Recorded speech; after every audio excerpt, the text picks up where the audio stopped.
Hi there, this is Matt and Ben from Digital Spy, and we're here to talk about Evolve, which is Turtle Rock and 2K's multiplayer shooter, 4v1 shooter that's releasing in early 2015. I recently had a good full look at the games. It's full kind of set of 12 hunters, 3 monsters, and 4 sweetie modes, and I had a really good time with it. But I was also wondering, kind of like, could you play this game as a single player? Obviously, the answer is yes, because otherwise we wouldn't be doing this video. But I was just, wondering, like, is it kind of like a compelling and interesting experience? Because I know, like, you like to play more single player games, or play solo if given the opportunity. I always kind of prefer single player stuff. Yeah, if given the option, and also like every online game recently had some sort of online sort of server problems at launch. So like, if you bought this game, would it kind of, and it wasn't working for whatever reason, could you play this solo? And in fact, the answer is like, you can, and it's actually really good fun, and it's actually kind of some good benefits to doing it. And I think what makes it kind of work better than I probably thought I would have done is that there's a mode called Evacuation, which basically slots all the different modes that are in the game into like kind of like a campaign that's designed to be replayable and changes every time. So it's like kind of 5 different stages. You start on the familiar kind of like hunt mode, where like you're the hunters and you're hunting the monster, and the success or failure of that actually changes what happens in the next mode. So like, say if the monster wins, then like a poison gas fills some of the map next time, or like if you're the humans and you win, then like extra turrets appear, things like that. And then you kind of pick the next mode. Like, there's various different modes. So like, you're the monster and you've got to defend eggs on the map, right. Or you're hunters and you've got to rescue civilians, things like that. So it kind of bounces between these different things. So you don't stick to one class at all. You change classes. It's not really class. It's up to you. You can do whatever. It's not class dependent. It's all based on the modes that are available at any given time. So you just bounce through those, and apparently there's like so many variations. There's something like between the different hunters, different kind of outcomes, different monsters that you can play. There's some ridiculous like 800,000 different possible combinations, which might sound inflated because I don't think everyone's going to play the same classes every time. Like you'd probably like switch between different hunters or whatever. Gotcha. But that's actually quite. That sounds like you can play that in both single player and multiplayer. And that's actually quite a cool replayable thing that makes it feel like you're not just jumping in one mode and doing that on its own. So that's pretty cool. And I think actually what it presented was that I actually really enjoyed playing the new modes, and also the modes that really have been introduced more recently, like the objective-based stuff where you're defending eggs, or you're defending these generators. Yeah. That actually works, I think, better in single player because you've actually got an objective to play towards, at least initially when you're a bit new to the game.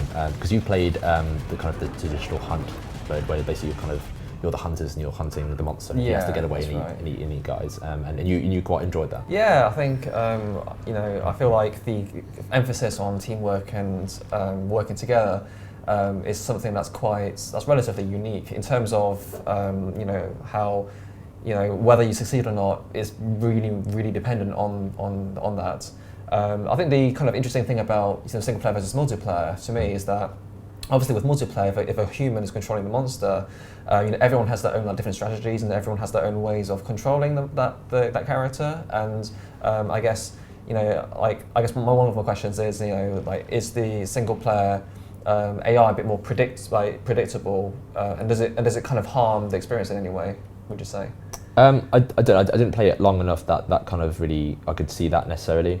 But what I can say is actually playing solo, so basically what you can do when you're playing solo, you pick one of the, say if you're the monster, you're just playing the monster, right? Because it's only just one side there. But if you're playing as a hunter, you can freely just jump between any of the 4 hunters that are available, which I think is actually quite interesting. So you can kind of like switch between roles. Like, say if you want to like run after if you want to find the monster, then you'll look at kind of like the snare and the trapping opportunities, and then you can flip back to be an assault and like go to full damage. And all the while, obviously, your teammates would still be doing, like, the computer would control them at the same time. Actually, felt like when you're playing solo, like you're kind of juggling plates more than you would usually, right? And you're less thinking about the overall strategy, and you're thinking like, right, what am I doing right now in this instance? And I think obviously in multiplayer that would probably be a lot easier with other people, because they can have those roles for you. That said, I still felt like I had a lot of fun in terms of like, I felt like it was like totally contested. I felt that it was like most times like I won more than I didn't, so I felt like I had a handle on things. And I think most importantly, like the single player actually presented things that I don't think would have happened in multiplayer. So, because the AI, you're talking about kind of like, would they have different strategies or would they evolve? Yeah. The way kind of all the different hunters kind of have different abilities and they'll play off each other, they present themselves in different ways, and so the computer knows how to do that better than, say, a human would initially.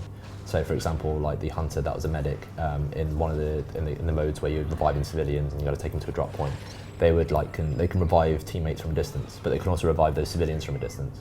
So as a human, I wouldn't have known how to do that because I've just started playing the game. So they can teach you things, and they can teach you different synergies that you probably wouldn't be able to. So that's actually really interesting. But I did think ultimately, I played for maybe 3 hours, and I had a lot of fun actually playing in single player. And kind of every time I played, I learned something new. But I think ultimately, I would like to think, okay, at some point I'm going to transition into playing with friends because I think that's ultimately where this game will shine. Yeah. Yeah. So progression in single player, multiplayer is shared. Yes, that is very true. Yeah. So so if you're playing single player, you can very much do all the unlockables. You can kind of go through the progression of unlocking all the hunters initially. There's permanent stat increases, so you get 2% increase on speed. Nothing that won't upset the balance of the game. And that you can play entirely single player, then jump into multiplayer, or vice versa. So it's very seamless the way that goes like that. Yeah, and that's probably what makes. There's a lot of things that make single player or playing solo viable. I think, I could see myself when I kind of played this game. I could probably happily play it single player for the first maybe dozen matches while I learn the ropes and kind of learn what hunters work for me and stuff like that, and then kind of. Then jumping online when I'm a bit more, because you don't want to jump into an online game when you're not sure what actually happens. So I think it will ultimately depend on having a multiplayer eventually, but I think as a good starting package and kind of as a means to kind of learn new strategies and stuff, I really enjoyed kind of playing in single player. I think it worked out really well.